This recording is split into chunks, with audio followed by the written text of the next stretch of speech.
siapa saya. Ya. Saya memang orang Deso. Kenapa? Selalu tersenyum dan berpikir indah. Selamat ketemu lagi dengan podcast Senyum Om Bahar. Hari ini kami berbahagia kedatangan tamu istimewa, seorang tokoh pers Sumatera Utara dan juga tokoh pemuda. Siapa dia? Beliau adalah Abang Daryanto Agli, sarjana hukum atau alias dikenal juga dengan nama Top Anto Geng. Mari kita sapa beliau. Assalamualaikum Mas. Waalaikumsalam. Gimana Mas Bahar? Bahar lah ya. Iya, siap. Bahar lah ya. Iya. Sebagai host di sini podcast ya kan. Suasana kayaknya makin sumringah nih Bahar nih. Alhamdulillah. Ya kan? Semuanya masyarakat Indonesia, Iya. Medan dan semuanya. Iya. Gimana kabar di sana? Sehat selalu ya. Iya. Sukses buat kita semua. Iya, luar biasa. Itu ciri khas beliau di berbagai kesempatan successful gitu ya, Ya, Bang Anto ya. successful untuk semua ya. Iya. Nah, kita pakai itu. Baik, Bang Anto. Ya. Kalau sehari-hari kawan-kawan di berbagai kesempatan mengenal Abang sebagai Bang Anto Geng, gitu ya. Kalau nama malah nggak kenal dia. Malah nggak kenal Nggak ya. kenal. Kalau sebut Anto Geng terlalu kenal. Udah terkenal. Jadi ini kan pasti ada ceritanya, Mas. Ya kan. Tapi sebelum Abang mulai, bolehlah Abang ya saya perkenalkan sebentar. Ya. Bahwa Bang Anto ini adalah ownernya keluarga besar Sumut 24 gitu ya. Jadi Sumut 24 itu media selain harian Sumut 24, ada juga online-nya sumut24.co dan Medan. Halo Medan. Halomedan.co. Ya. Wah, luar biasa. Bisa diakses lah. Bisa diakses ya. Nah, nanti pasti ini kolaborasi dengan podcast kita bisa dibagikan ya Bang. Wah, bisa lah, tentu bisa ya kan. Bagaimana suasana media menghadapi seperti pandemi ini. Jadi sebelum Bang Anto cerita bagaimana perkembangan dunia pers di Sumatera Utara, Abang sangat dikenal juga aktif sebagai sekretaris Serikat Perusahaan Pers Sumatera Utara. Ya.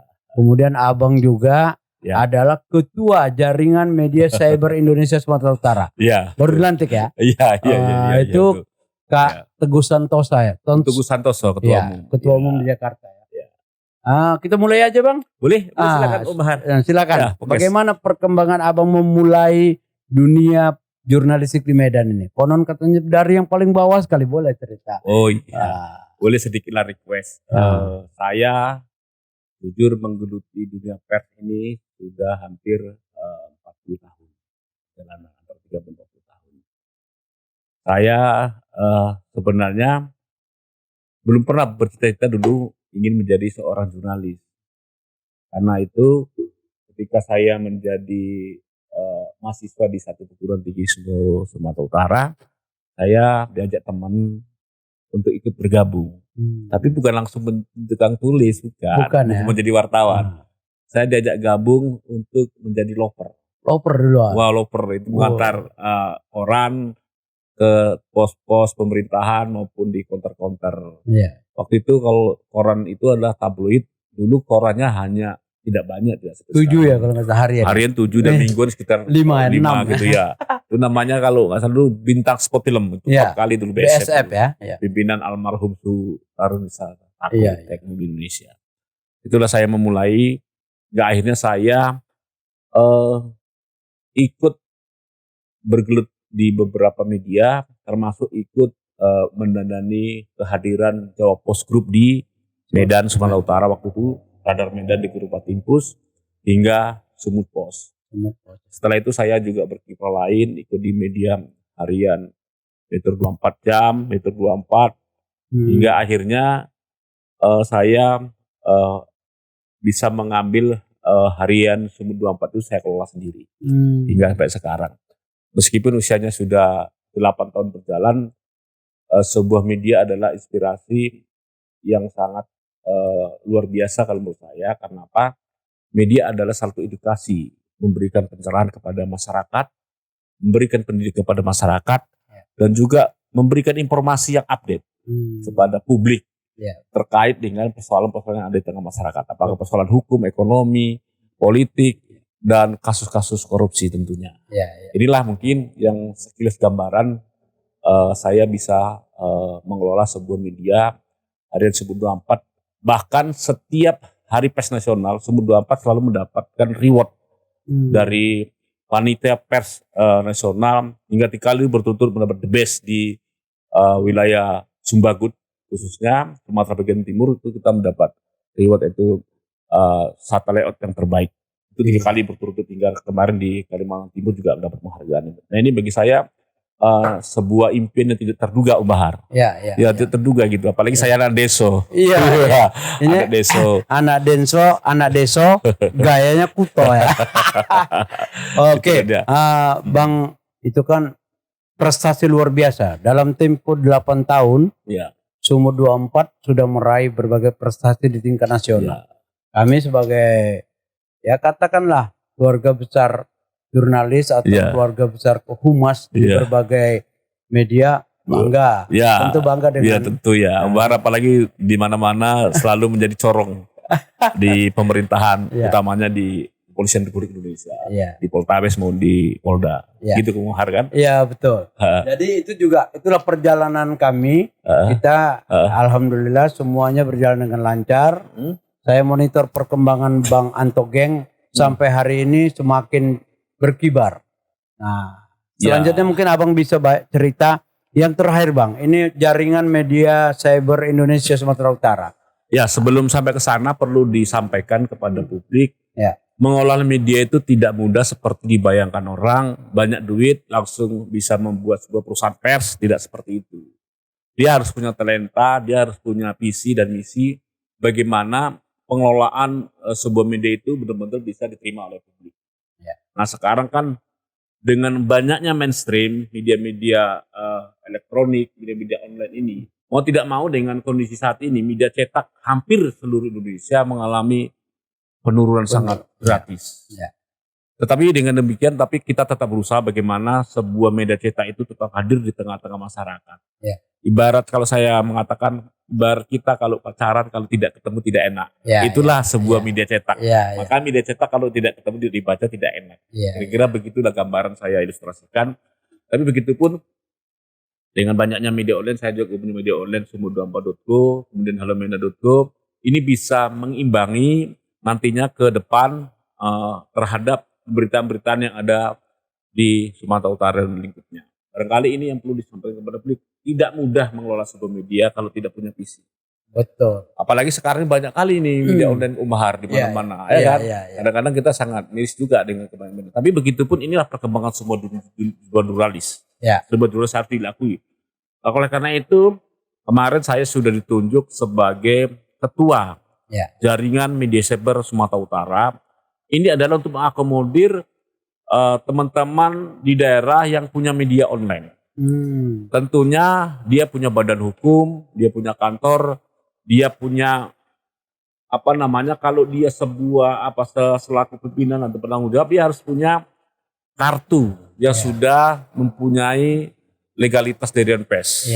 Misalnya media utama dan seterusnya. Itu harus. Kalau tidak, tidak memenuhi syarat ya. Tidak memenuhi syarat. Kira-kira begitu itu.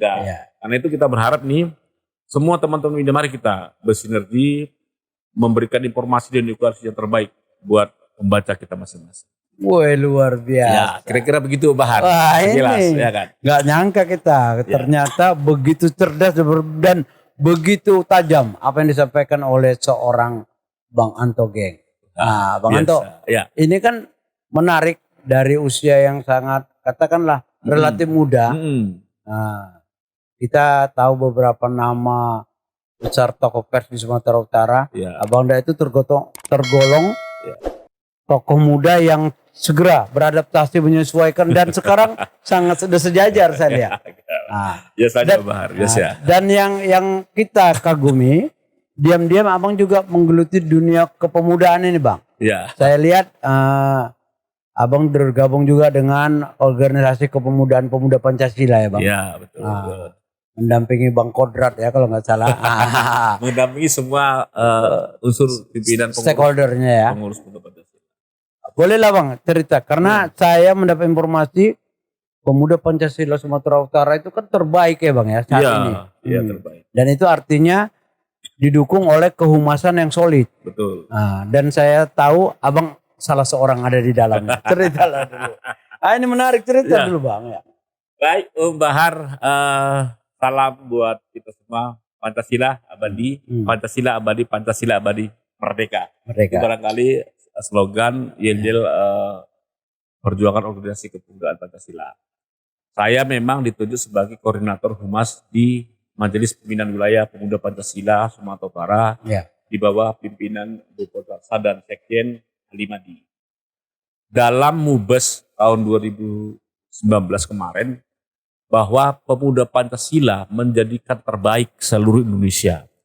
PP Sumut. Iya, pemuda Sumatera terbaik. Dalam hal manajemen ada. Ya kan, penataan anggota dan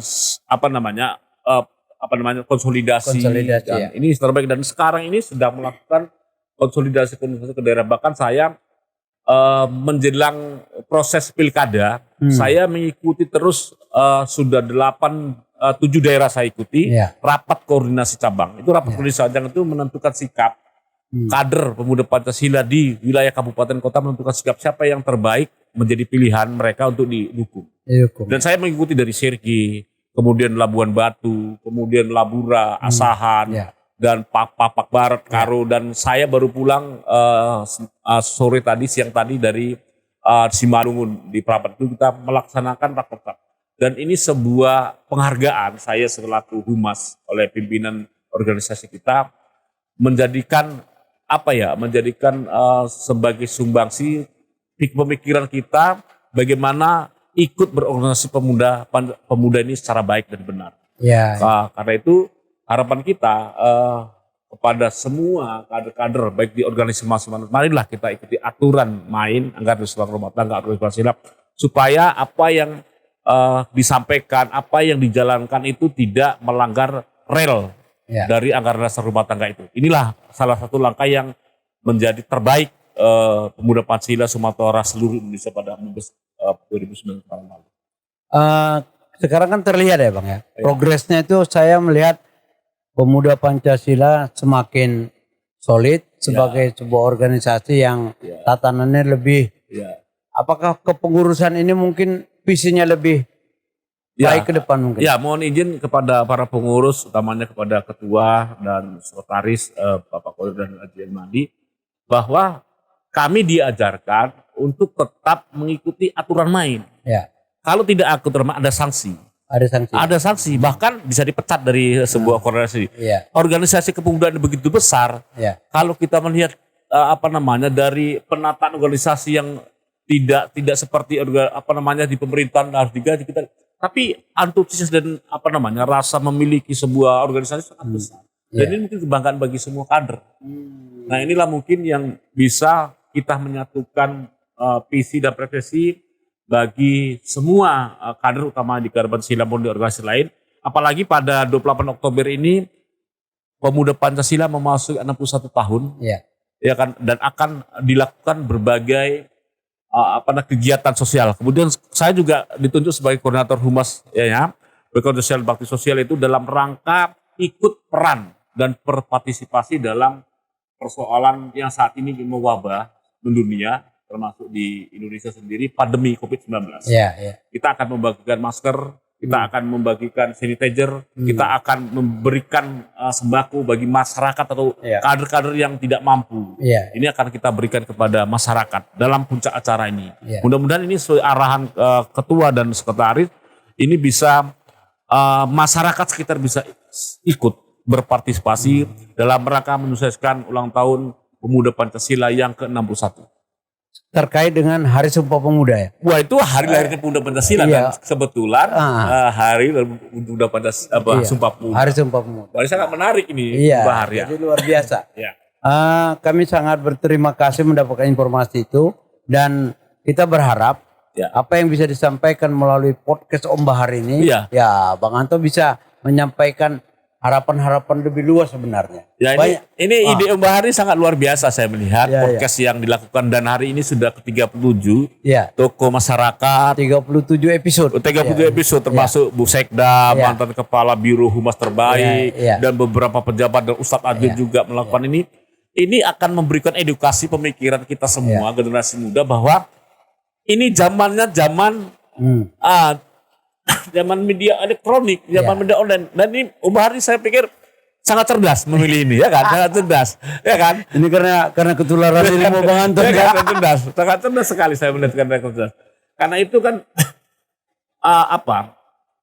sayang kalau tidak bisa memanfaatkan kondisi ini dengan situasi yang saat ini lebih kepada masyarakat pakai media online semua. Ya. Tetapi jangan salah Om Bahar bahwa Ya. kita harus tetap hati-hati Ya. dan tetap harus mengikuti aturan-aturan media online. Jangan kita gegabah memberikan pemberitaan yang hoax, Ya. melakukan hal-hal yang tidak baik, dan ini bisa menjadi persoalan kita sendiri. Barangkali kita berharap inilah Om Bahar sangat cerdas. Ya. Sangat cerdas Om Bahar ini melakukan di sini kan. Mudah-mudahan nanti banyak nih pembacanya Om Bahar yang menjadi rating terbaik. Ya kan? Bisa mengikuti di Kebujur ya. Kayak begitu ya. Ya, udah amin. Iya kan? Ya, saya ngebayangin ini. Nah, Bayangin sekian banyak anggota Pemuda Pancasila di Sumatera Utara tercatat berapa, Pak? Bang? kalau pemuda Pancasila saya tidak bisa menghitung, tapi ribuan. Ribuan. Bayangin kalau misalnya ada instruksi dari seorang kepala humas. Ini subscribe. Waduh, luar biasa nih. Ribuan luar biasa. Iya, luar biasa. Jadi memang inilah sahabat. Ya kan tidak sulit. Ya. Buka YouTube, Ya. klik, ya kan, podcast Om Bahar, subscribe ya. Ya, selesai, Bang. Ya, benar-benar menjadi apalah, ya kan? Ya kan? Ya. Kita ucapkanlah kepada semua pengurus, saya mungkin mewakili koordinator Humas, Dirgahayu Pemuda Pancasila yang ke-61 sebagai Pemuda Pancasila sebagai perekat menjaga ideologi dan menjaga NKRI. Iya. Wah, ini sangat luar biasa, ya kan? Pokoknya jadiannya sekali layar terkembang, surut kita berpangkat. Kira-kira gitu ya. Mudah-mudahan kita Pancasila juga tetap abadi. Pancasila tetap abadi. Ya. Podcast Om Bahar juga ikut Iya, jalan. ikut jalan, ya kan? Itu dia, ya kan? Momen pas ini Om Bahar, Iya. ya kan? Saya sangat berterima kasih Om Bahar ini, Iya. mengundang saya dengan suasana yang sangat berbahagia hari ini. Terus terang Bang Anto, kita kan punya ini ya, tim kreatif. Ya. Jadi ada sekian orang mengusulkan itu nama Bang Anto setiap minggu. Ini kapan? Saya bilang beliau belum ada waktu. Ya alhamdulillah, Bang Anto sekarang berkenan. Ini menjadi semangat buat kami. Ya. Kita berharap kalau udah tampil Bang Anto, tokoh-tokoh lainnya. Ya. Kita mau tokoh pemuda lain Bang. Saya begini Bu Bahar, ini masukan juga buat podcast kita. Ya. Tidak hanya melulu kepada tokoh-tokoh pemuda atau tokoh-tokoh yang punya kredibilitas, tetapi juga masyarakat yang punya ide, sekecil apapun idenya itu perlu juga kita diangkat. Diangkat ya? Iya, perlu juga diangkat. Kenapa? Itu akan menjadi edukasi bagi masyarakat. Iya. Akan menjadi contoh masyarakat. Misalnya sosok seseorang yang berhasil dari menggeluti sebuah usaha. Iya. Ini perlu juga kita ikut kembangkan sambil dia ikut promo mungkin. Iya betul, boleh. Endorse-nya. kan? Boleh. Ya kan? Itu harus tetap harus lebih kreatif gitu kan. Ya. Itu artinya bahwa apa yang dilakukan podcast Om Bahar ini bisa menjadi rating terbaik antara masyarakat menengah ke bawah dan ke atas. Cocok sekali, Pak. Karena apalagi sekarang ini pandemi ini kan anak-anak itu kan semua udah punya gadget, ya kan, sudah dikasih pemerintah pulsa, ya kan, tinggal nanti share aja kan udah. Nah, ini perlu disampaikan nanti kepada anak-anak. Gimana anak-anak belajar pakai ini, mudah atau tidak, kira-kira begitu, Pak. Betul. Ya kan. Jadi program daring itu, pelajaran. Sekali jangan pula semua, sekali lihat podcast Om Bahar. Ya itu dia makanya itu perlu juga nanti disosialisasikan boleh. Masalah, tetapi tentunya dengan tema yang sesuai dengan keinginan publik, dengan kondisi ekonomi apapun soal pendidikan itu mungkin. Baik. Ya. Luar biasa itu memang sudah terpikir dan itu menjadi program kami karena kita berharap Bang di Medan atau Sumatera Utara ini ya alhamdulillah kita sudah memulai dan kita lihat boleh monitor udah muncul beberapa studio podcast juga. Ya. Nah, kita bangga. Ya. Artinya mari kita sama-sama. Ya. Jangan hanya di Pulau Jawa, Tapi dengan di Sumatera artis-artis di Sumatera Utara juga. Kayaknya Bukan Pak Hari ini ya penggagas awal di Medan insya ya. Allah mudah-mudahan. Sebenarnya Ya kan? sudah ada yang mau mulai. Ya mungkin ini perlu sentuhan ya dari pihak masyarakat swasta maupun pemerintah untuk bisa memberikan sedikit bagaimana podcast Om Bahar ini bisa lebih elegan, lebih mantap, itu perlu diperhatikan ya Om Bahar ya. Iya, Ya kan? itu berarti nanti telangkanya Bang Anto. Biar semua ikut ya kan mendukung kan? Ya mungkin Om Bahar saya ingin sampaikan kembali soal pers Sumatera Utara. Ya. Memang pers Sumatera Utara kondisinya ini terjun bebas. Iya. Terjun bebas. Selain daya beli sangat kurang dengan adanya media online dan WhatsApp dan Facebook, Twitter, media kita ketinggalan. Makanya kemasan berita-berita itu kalau tidak mempunyai nilai maka jauh ketinggalan. Hampir semua media di Medan ini sekitar 56 lebih media cetak, sudah beberapa media yang sudah tutup. Tidak terbit lagi. Ini akibat memang kondisi harga kertas sangat tinggi, daya beli masyarakat kekurang. Syukurnya suasana pandemi ini Gubernur Sumatera Utara Pak Edi Rahmayadi bersama Pak Wakil Gubernur Pak Musara Jeksa memberikan suntikan. Dalam kerangka memberikan sebuah informasi via pemberitaan maupun via periklan kepada para media, baik itu media cetak kemudian ini juga sangat membantu bagi kita. Karena itu saya sebagai sekretaris SPS menyampaikan terima kasih kepada Pak Gubernur Edi Rahmayadi dan Pak Wakil Gubernur Pak Musara Jeksa yang begitu perhatian terhadap kondisi media pasca pandemi ini. Memang tidak bergerak nih. Iya karena kondisi bergerak tidak bergerak. Sama sekali ya. Tidak bergerak gitu sama sekali. Makanya ini memberikan sebuah warna baru lah. Warna baru ya. Ya, sertifikat baru lah bagi kita. Karena barangkali mungkin memang ada di pemerintahan provinsi lainnya, tapi kurasa Sumatera Utara pertama yang memperhatikan bagaimana kondisi media cetak ini sangat down, kemudian ada sentuhan dari gubernur sangat berarti bagi kami. Ya, karena itu sekali lagi mari kita membuat kerjasama yang lebih baik ke depan. Dan apalagi gugus COVID ini di pusat maupun daerah sedang menggalang-galangkan bagaimana ikut menjadi menjadi pelopor dalam rangka menghadapi suasana pandemi saat ini. Karena apapun ceritanya dampaknya luar biasa. Kan 3M itu kan harus tetap protokol kesehatan masker, mencuci tangan, menjaga jarak. Ya, itu jadi hari ini jaga jarak. Masker kita harus pakai, tapi ada sanitizer kita harus pakai, ini untuk menghindari hal yang kayak begini. Betul. Kalau kita sendiri siapa yang akan melakukan itu? Dan inilah perilaku perubahan kita dalam suasana adaptasi kebiasaan baru. Ini sudah digagas oleh berbagai organisasi, Serikat Persatuan Pers, PWI sudah menggalang, bahkan PWI Sumatera Utara di bawah pimpinan Haji Herman itu sudah mengakomodir sedikitnya 1.000 lebih untuk menjadi peserta perilaku perubahan adaptasi baru ini bagi suasana pandemi. Inilah yang menjadi konsen. Itulah saya makanya memang ada kebanggaan sendiri Bung Bahar. Bung Bahar kan juga orang jurnalis juga kan? Iya kan? Ada kebanggaan sendiri kita sebagai orang jurnalis yang tidak bisa dirasakan dengan yang lain. Ya kan? Kita bisa memberikan contoh, memberikan informasi dan memberikan kontribusi bagi pemerintahan daerah maupun pemerintahan pusat dalam konteks memberikan informasi dalam rangka bagaimana khususnya pembangunan Indonesia maupun pembangunan Sumatera Utara daerah masing-masing. Nah ini Bang, terkait dengan itu, Abang begitu semangat, saya tersemangat lagi nih Bang. Jadi kan radio, televisi, media mainstream media cetak, itu kan berjalan. Sekarang ada yang baru Bang. Ini podcast ini Bang. Jadi podcast tampil audio visual. Seperti juga ada TV, ada ini, tapi ini kita ngobrol. Idenya memang menarik ngobrol. Jadi nanti apapun ceritanya yang bisa disampaikan, boleh apa saja. Ya. Nah, terkait apa saja, yang penting adalah ada nilai edukasinya. Kan gitu ya Bang ya. Informasi yang positif dan tidak hoax. Itu tadi ya. Itu seperti Abang pesan tadi. Itulah pembahas seorang Humas Pandi juga mengemas bahasa itu ya.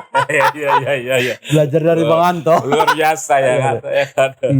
Jadi ini Bang, ini kesempatan kita bincang-bincang ini nanti semua akan berkembang dengan baik.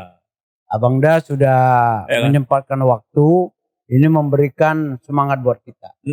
Om Bahar boleh tanya sama saya soal apa saja? Soal pers, soal kepemudaan, soal dunia politik, soal lain-lain. Mudah-mudahan saya bisa memberi gambaran. Meski gambaran saya belum tentu benar yang menurut orang itu. Tapi menurut saya, pandangan saya seperti itu. Baik, kalau begitu udah terpancing ini.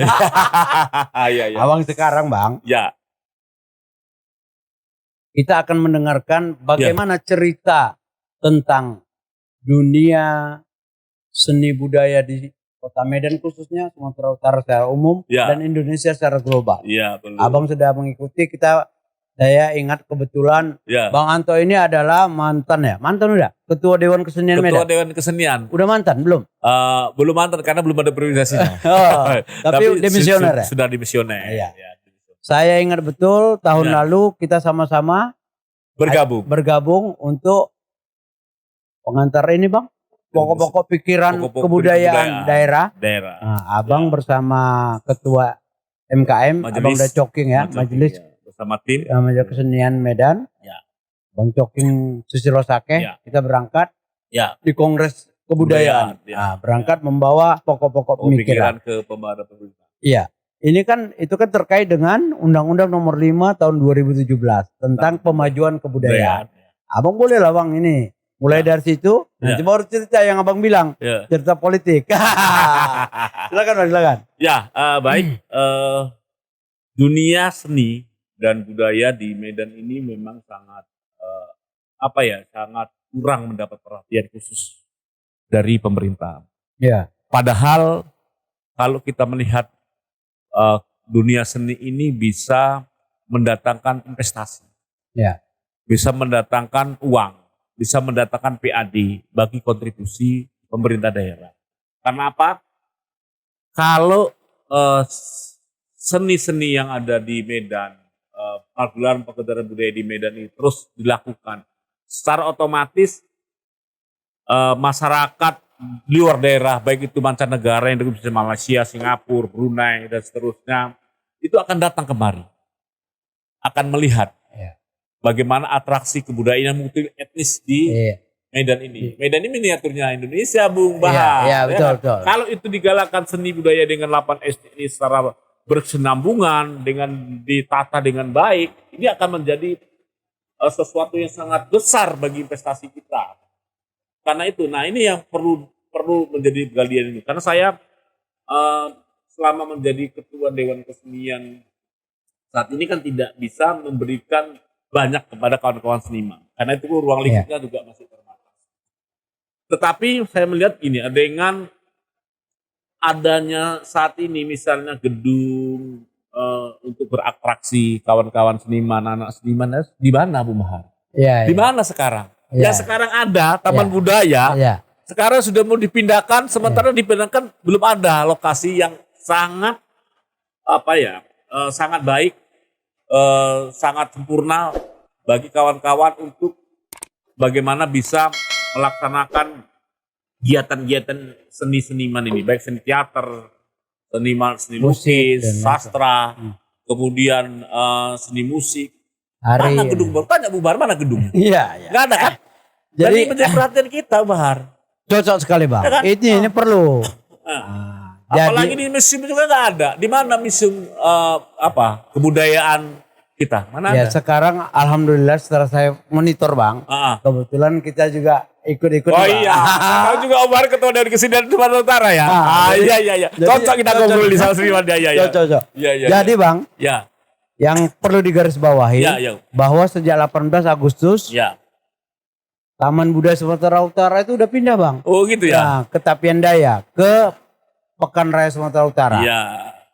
Itu kebijakan dari Bapak Gubernur. Ya. Artinya semua perkantoran, semua administrasi pindah. Ya. Mengapa pindah dari lokasi Jalan Perintis Kemerdekaan? Karena hak milik tanah di Taman Budaya di ini taman ini adalah milik pemerintah kota. milik pemerintah Kota Medan. Iya. Jadi kalau seandainya Pemprov itu ingin membangun, kan tidak etis juga membangun di tanah orang, kira-kira gitu. Iya. Jadi Tapi prasarana-prasaranya kan belum didukung secara maksimal. Nah, sekarang setelah pindah, alhamdulillah saya kemarin menyaksikan juga usulan dari Ibu Kadis, Ibu Ria Nopidatirembanua kepada Bapak Gubernur untuk segera membangun, Pak. Iya. Membangun gedung kesenian di Sumatera Utara. Bagus saya nanya nih hostnya sekarang ini saya. Iya. Boleh. Boleh ya. Saling- Tapi itu informasi ya. Informasi. Masih apalagi sebagai ketua Dewan Kesenian ya. Langkah-langkah sudah dilakukan oleh pemerintah provinsi. Betul, Bang. Ya. Tapi saya berharap begini Om Bahar. Untuk gedung kesenian yang representatif harus diperjuangkan. Ya. Harus kita perjuangkan kawan kesenian. Betul. Kasihan. Gak ada tempat untuk manggung Om Bahar. Ya. Ya kan? Saya melihat kita melihat lah ada perhatian khusus lah untuk seniman ini. Saya berharap nanti ini menjadi perhatian, apalagi nih proses pilkada sedang berjalan. Nanti bagi calon-calon yang melirik ini seniman, berikanlah sesuatu yang terbaik untuk sana itu. Ini baru cerdas nih. Ya itu dia. Jadi masuk ya. Iya, ada Mas. Sekarang udah masuk nih. Nah, masuk peranan seorang humas, seorang antogeng, Iya. owner sebuah perusahaan koran, Sumur 24, udah ngobrol seperti ini udah luar biasa. Iya. Jadi kapasitasnya tidak diragukan lagi. Kalau begitu boleh lah nyinggung-nyinggung nih soal calon Pak Wali Kota Medan barangkali ya. Iya. Boleh-boleh aja, Lagi Bang. rame nih Bu Lagi Bahar. rame. Ini kan masa kampanye Ya. nih. Jadi Om Bahar, proses pilkada di Sumatera Utara ini tidak hanya Medan, ada Ya, 23 23 kabupaten kota kalau tidak salah. Ya, betul. Dan saya tadi saya sampaikan sebelum saya sampaikan tadi bahwa pemuda Pancasila untuk menentukan calonnya itu sudah melakukan rapat koordinasi cabang untuk bentuk sampai didukung. Ya. Termasuk Medan sudah melakukan itu. Medan sudah melakukan rapat koordinasi cabang pemuda Pancasila dan sudah didukung. Ya. Didukung oleh salah satu, boleh disebutkan Bang? Boleh, kenapa rupanya?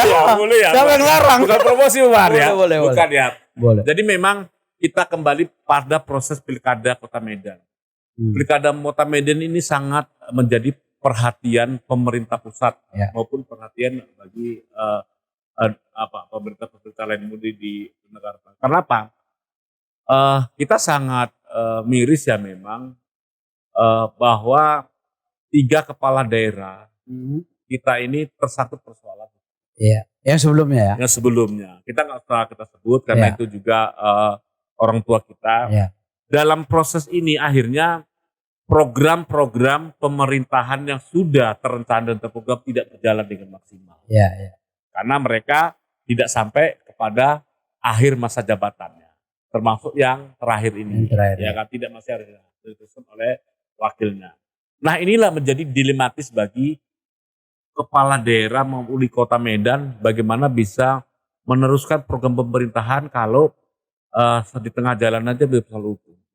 Karena itu Bahar, kita berharap ke depan ini tidak ada lagi. Ya kan?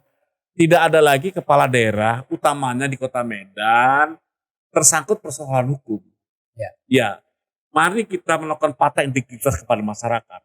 Untuk tidak melakukan korupsi, jujur dan terbuka. Dan bersama-sama membangun Kota Medan yang lebih baik untuk mengubah ini. Itu soalnya kalau saya melihat ya, dari 2 calon ini ada Bobi Aulia, Muhammad Bobi Apip Nasution dan Aulia Rahman. Itu pasangan nomor 2. Kemudian ada Ahyar Nasir dan Salman. Itu pasangan nomor 1. Memang keduanya punya visi untuk menjadikan Medan ini lebih baik. Tentu semua menjadi. Tapi saya melihat memang kebetulan saya juga ketua partai juga Om Bahar ini. Ketua tim pemenangan partai. Belum disebut tadi ya? Iya belum disebut. Ketua partai. Kemudian saya ketua tim pemenangan partai Hanura. Dan saya mengikuti keputusan partai. Karena saya mengikuti keputusan partai, saya berada di tim pemenangan Bobi Aulia. Itu dia. Karena itu karena saya simpati. Dan saya sudah melakukan gerakan-gerakan ini kepada masyarakat. Oh ini loh sosok orang calon yang kita akan usung. Seperti apa kondisinya. Kita sudah melakukan itu pada kampanye pertama.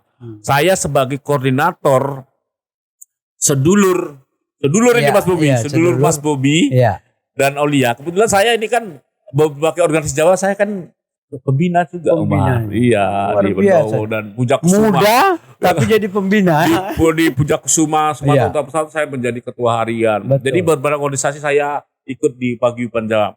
Karena itu kemarin saya melakukan sosialisasi kepada masyarakat Jawa untuk bertekad untuk bagaimana nanti sosok yang kita calon ini, Mas Bobi dan Mas Sole ini bisa menjadi terbaik dalam proses pilkada Medan ini. Kenapa? Kalau saya melihat ini, kalau mencari uang, tentu ngapain lah Mas Bobi repot-repot turun gunung. Tapi tidak itu. Tapi dia ingin bagaimana ke depan ini pemerintah ini betul-betul berubah sangat inspiratif. Kan? Medan berubah. Medan untuk perubahan. Perubahan yang gimana? Perubahan yang tentu dengan konsep-konsep pembangunan menuju Medan Metropolitan. Lalu dulu kita bicara Medan Metropolitan tapi tidak sampai ke sana.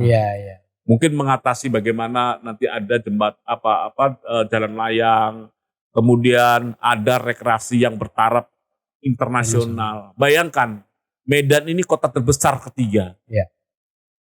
Kalau punya visi, kita menghadirkan seperti di Bandung Trans Studio itu, di dalamnya ada semua rekreasi.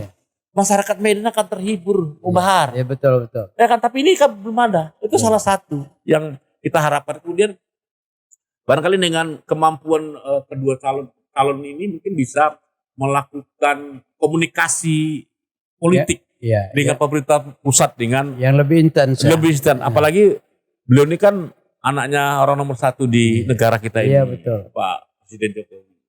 Inilah mungkin jadi visi kita, orangnya energik, santun dan sangat religius. Ini barangkali yang menjadi pemikiran kita. Kenapa saya juga sebagai ketua tim partai pemenang Partai Hanura, sedulur Mas Bobi ini bisa menjadi yang terbaik. Dan jangan lupa Bahar nanti datang pada tanggal 22 ini. Kita ngobrol bareng ini. Saya ngobrol bareng bersama Mas Bobi dan Mas Solia Rahman untuk mendengarkan dari beberapa elemen apa yang diinginkan oleh elemen masyarakat pada tanggal 22 nanti di Kafe Nongkrong Bahar. Oh, jadi ada semacam kita kebetulan saya kan pertemuan ngobrol bareng seharian semua 24 ngobrol bareng bersama calon wali kota dan wakil kota. Di Kafe Nongkrong, mungkin kalau nggak salah nanti jam 2, jam 3 kita mulai Bahar, bisa datang lah. Dan di sana bisa ngobrol seniman, kira-kira seniman maunya apa? Bisa diakomodir. Karena kan mereka kemarin sudah sempat disampaikan oleh Bung Mas Aulia bahwa kita akan melakukan penataan terhadap seniman di Kota Medan. Termasuk keinginan kita Bahar. Keinginan kita sebagai seniman harus punya gedung P1 sebagai seniman Kota Medan. Termasuk museum. Barangkali itu adalah luar biasa. Artinya pertemuan kita di tempat kali momennya. Jadi sampaikan jarang ini bareng biasa kita. Udah lama kita nggak ketemu. Udah lama nggak ngopi bareng ya. Iya nggak ngopi bareng ya. Jadi Bang Anto itu begitu semangat. Artinya kita terus terang termotivasi untuk itu. Terlepas dari soal mendukung siapapun boleh saja. Sah-sah saja. Karena kita kan punya hak untuk memberikan, punya hak politik untuk sama-sama menentukan sikap. Nah, yang paling hak yang kami butuhkan podcast ini melalui Abang, ajak juga Bang Bobi kemari ya. Iya. Bisa saja. Ini perlu nanti kita sampaikan. Supaya jadi gini, apa yang disampaikan oleh Bang Anto, ini masyarakat Kota Medan kan sudah ini kan terbangkit gini kan. Apalagi beliau yang ngomong langsung. Iya, betul. Mudah-mudahan lewat podcast Bahar ini masyarakat yang menonton apa yang saya sampaikan menjadi perhatian masyarakat Kota Medan dan calon wali kota dan wakil wali kota Bobi dan Aulia ini bisa mendengarkan kita ini untuk bisa juga memberikan suasana yang terang, suasana yang benderang tentang visi misi Kota Medan melewat proses Bahar ini. Betul. Ya kan, itu dia ya kan. Itu dia. Siapapun, kita buka. Podcast ini jadikan untuk media berinteraksi. paslon, Ya. pasangan calon yang Ya. memang akan tampil Ya, dari 23 ya, pasangan calon wali kota dan bupati yang ada di Sumatera Utara, Ya. boleh datang ke sini. boleh ya. Bukan tidak. Wah, kita berharap Bang Bobi misalnya duluan. Iya, iya, Besok Bang Hayar Iya, dari iya, Medan. iya, Nanti iya. ada yang di Iya, iya, Binjai. iya, iya. Ada yang di Sergei Bang Sukirman. Iya. Boleh-boleh saja, kenapa Boleh. tidak? Ya, ya, Nah, ya, ya. artinya kita menuju mendukung juga kerjasama yang Ya. dilakukan oleh KPU dan Bawaslu selama ini. Ya. Media juga mendukung. Gitu ya, Ya. Bang ya kira-kira. Betul juga. Pembahar juga bisa nanti mengundang Panwas, Ya. mengundang KPU, Ya. memberikan informasi pencerahan kepada masyarakat. Bagaimana sih proses pilkada ini? Ya. Berapa data pemilih? Ya kan, bagaimana di pelanggar di lapangan bisa disampaikan lewat prokes Ya. Pembahar. Ini sangat baik, Pembahar. Ya. Sayang kalau tidak momen yang sangat luar biasa Pembahar tidak disampaikan. Kenapa?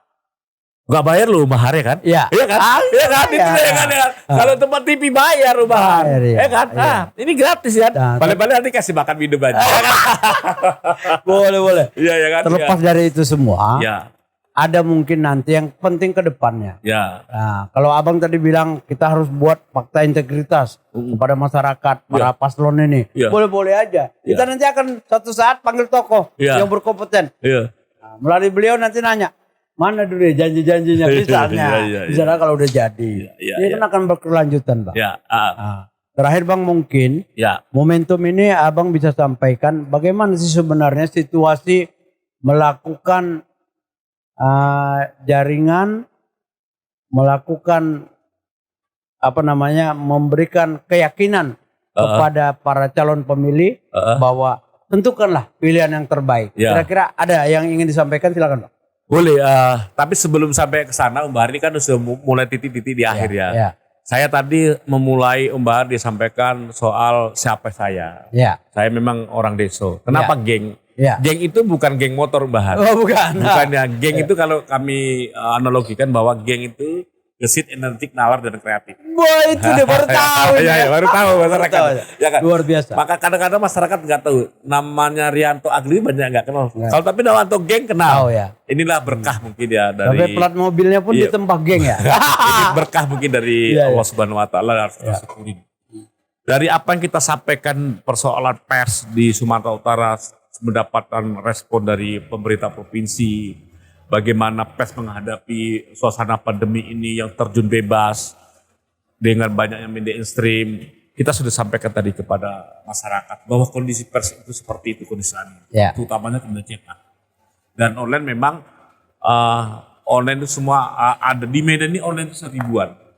Ya, tapi masih banyak hal-hal yang harus dibenahi terhadap pengusaha media online untuk mengikuti aturan main sesuai di aturan PSBB. Itu. Kedua tadi saya sampaikan soal saya sebagai koordinator humas di Majelis Pimpinan Wilayah Pemuda Pancasila sudah kita sampaikan bahwa tanggal 28 itu umur pemuda Pancasila sudah 61 tahun. Berbagai kita sudah lakukan. Terus kita tadi Bu Barja menanyakan soal seniman di Medan. Seniman itu perlu perhatian, perlu tempat, perlu sentuhan supaya ada kreativitas seniman-seniman ini. Ya kan? Itu yang perlu jadi perbaikan. Kemudian terakhir tadi soal proses pilkada. Ya. Ya kan? Memang proses pilkada itu kembali kepada hati nurani kita masing-masing.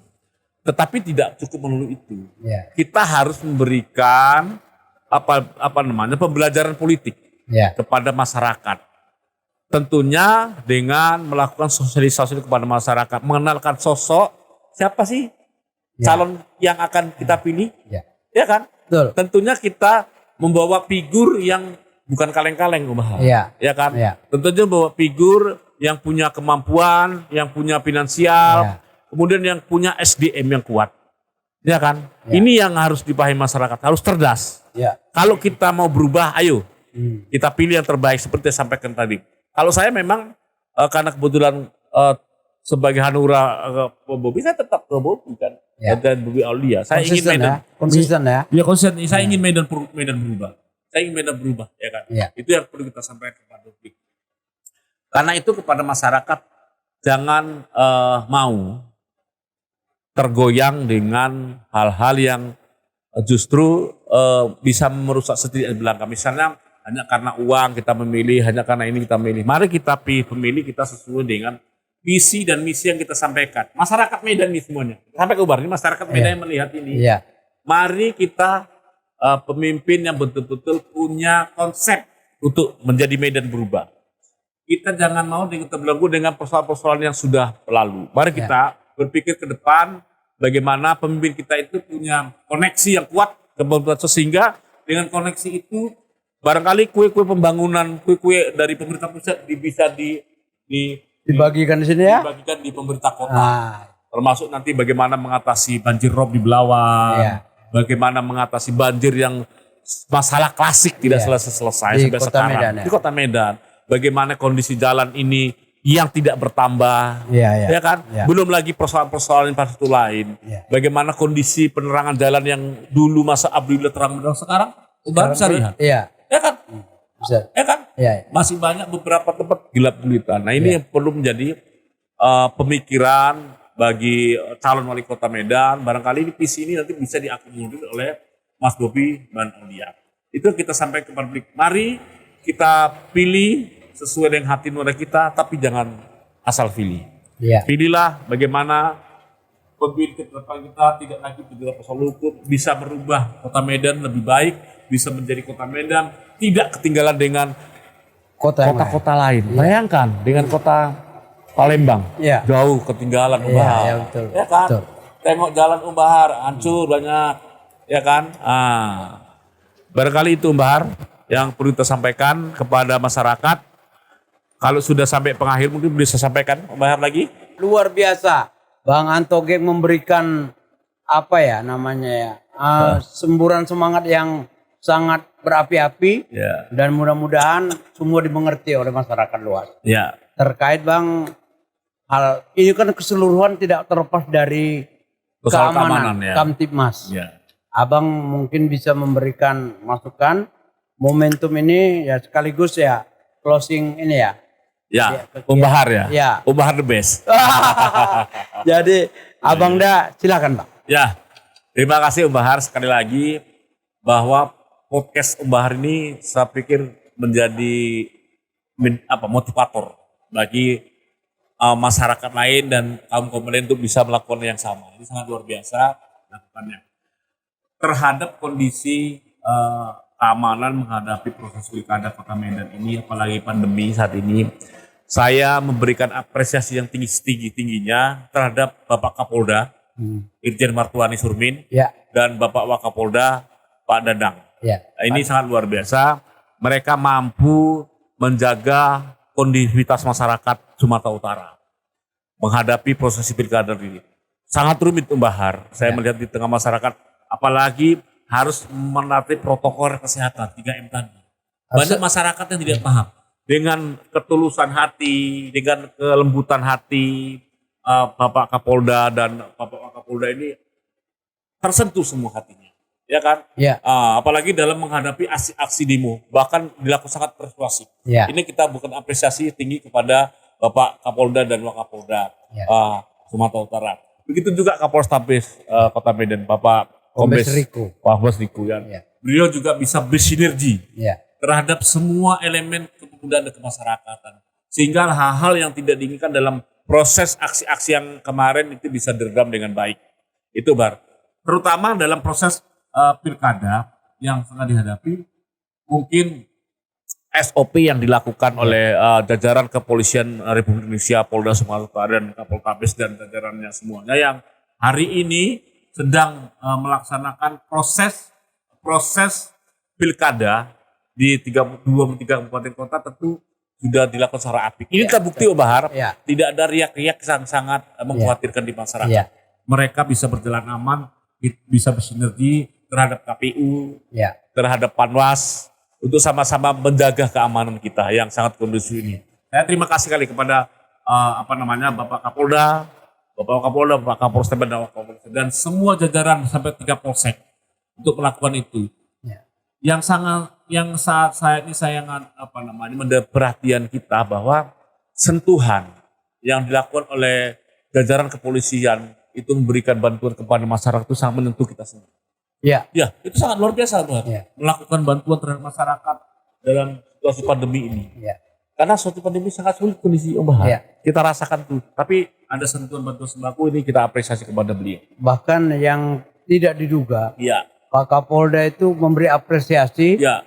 kepada seniman yang terdampak pandemi. Ya, itu dibawakan Memberikan dari Pak Om Bahar sendiri waktu Ya, itu. iya, Itu betul. sangat luar biasa. Itu Alhamdulillah. sangat memberikan Ratusan apresiasi. Ya. paket Ya. sembako dikirim Ya. dan kita salurkan. Tidak hanya itu, forum komunikasi pemerintah daerah baik itu Panglima, Kodam 1 Kepolisian, Gubernur, Pak Kajati, Pak Kapolda ini melakukan sinergitas yang sangat luar biasa Ya. untuk melaksanakan sebuah roda pemerintahan yang aman dan kondusif. Kita ajukan jempol buat masyarakat Sumatera Utara. Kita harus bersyukur apa yang dilakukan oleh forum komunikasi seperti Gubernur, Panglima, Kodam 1 Kepolisian, Pak Kapolda dan semuanya bisa menjadikan kondisi Sumatera lebih nyaman. Situasi saat ini pandemi yang sangat sulit di masyarakat. Bahkan mereka turun ke lapangan untuk membantu. Ya, dengan tim yang dilakukan lewat gugus COVID-19. Kemudian terakhir Pak Om Bahar. Ya. Om Bahar yang ganteng. Iya, ganteng. Boleh. Hari ini saya berterima kasih kepada Om Bahar selaku owner, ya kan? Podcast Om Bahar yang ganteng, ya kan? Senyum-senyuman kumis yang tas, ya kan? Kayak apa sebenarnya Mbak Idul ya? Jadi teringat kita pergi ke Bali ya? Iya, sebenarnya Mbak Idul ya. Aduh, luar biasa ganteng. Dan mudah-mudahan apa yang kita sampaikan ini kepada masyarakat bisalah sedikit memberi serta pandangan yang baik.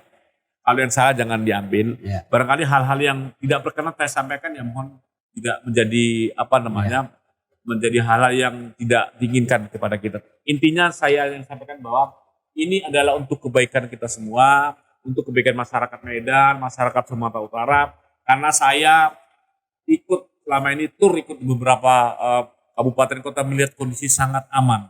Ini sangat luar biasa. Saya sampaikan kepada Pak Kapolda, Forkopimda dan seterusnya. Terima kasih buat semuanya.